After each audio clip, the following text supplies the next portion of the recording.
பாரதிய ஜனதா கட்சி நேற்று சென்னையில் மாநிலம் தழுவிய கையெழுத்து இயக்கத்தை நாம் ஆரம்பிச்சிருக்கிறோம்.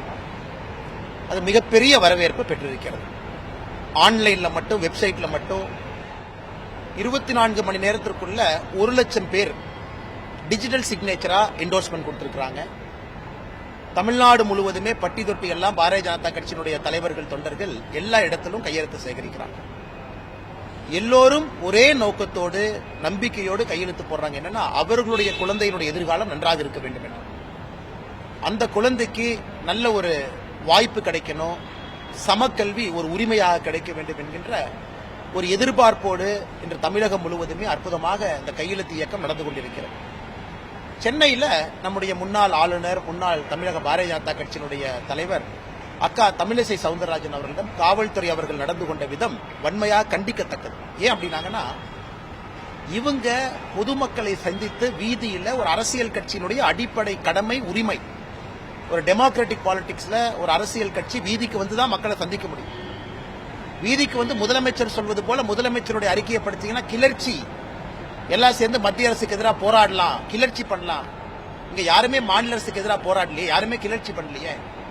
மக்களை ஒருங்கிணைத்து ஜனநாயக முறையில் அவருடைய கையெழுத்துக்கு ஒரு வலிமை இருக்குது என்பதை எடுத்துக்காட்டி அந்த கையெழுத்து இயக்கத்தை நடத்தி கொண்டிருக்கக்கூடிய பாரதிய ஜனதா கட்சியினுடைய தலைவர்கள், தொண்டர்களை சீண்டுவது, குறிப்பாக இன்னைக்கு சென்னையில் அக்கா தமிழிசை சவுந்தரராஜன் அவர்களை கைது செய்திருப்பது, அது மட்டும் இல்லாம ஒரு முன்னாள் ஆளுநருக்கு ஒரு புரோட்டோகால் இருக்கு. சாமானிய மனிதராக இருந்தாலும் கூட அவங்க கிட்ட காவல்துறை கிட்டத்தட்ட 3 மணி நேரம் நடந்து கொண்ட விதம், இதெல்லாம் கூட நாங்கள் வன்மையா கண்டிக்கிறோம்.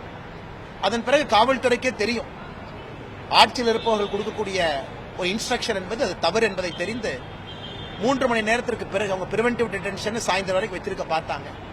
அவர்களாக விடுவித்திருக்கின்றார். இது எதை காட்டுதுன்னா, திராவிட முன்னேற்ற கழக அரசினுடைய கோழைத்தனத்தை, பயத்தை காட்டுது. நாங்கள் சொன்னபடி 1 கோடி கையெழுத்தை வாங்கத்தான் போறோம். அந்த 1 கோடி கையெழுத்திற்கு மொபைல் நம்பரோட, அட்ரஸோட, பேரோட இருக்கும். சொன்னபடி மாண்புமிகு குடியரசுத் தலைவர் அவங்ககிட்ட கொடுக்கத்தான் போறோம். அதனால இதுக்கு ஆதரவளித்துக் கொண்டிருக்கக்கூடிய எல்லா நம்முடைய தமிழகத்தினுடைய அன்பு சொந்தங்களுக்கு எங்களுடைய நன்றிகளை முதல்ல தெரிவிச்சுக்கிறோம். தொடர்ந்து நம்முடைய பொதுக்கூட்டங்கள் நாம் ஏற்கனவே சொல்லியிருக்கின்றோம். மார்ச் 23ஆம் தேதி திருச்சியில் ஆரம்பித்து மே 2வது வாரம் கோயம்புத்தூர் வரைக்கும் நடக்க இருக்கிறது. அதற்கும் உங்க ஆதரவை கொடுங்க. எப்படி ஒரு பொய்யான மொழி அரசியலை வைத்து திராவிட முன்னேற்ற கழகம் அரசியல் செய்து கொண்டிருக்கின்றார்களோ அதையெல்லாம் உடைத்து தமிழகத்தில் இருக்கக்கூடிய எல்லா அன்பு சொந்தங்களுக்கும், குழந்தைகளுக்கும் சமக்கல்வி என்பதை உரிமையாக பாரதிய ஜனதா கட்சி நிலைநாட்டிக் கொடுக்கும். செய்திகளை உடனுக்குடன் தெரிந்து கொள்ள உடனே சப்ஸ்கிரைப் பண்ணுங்க.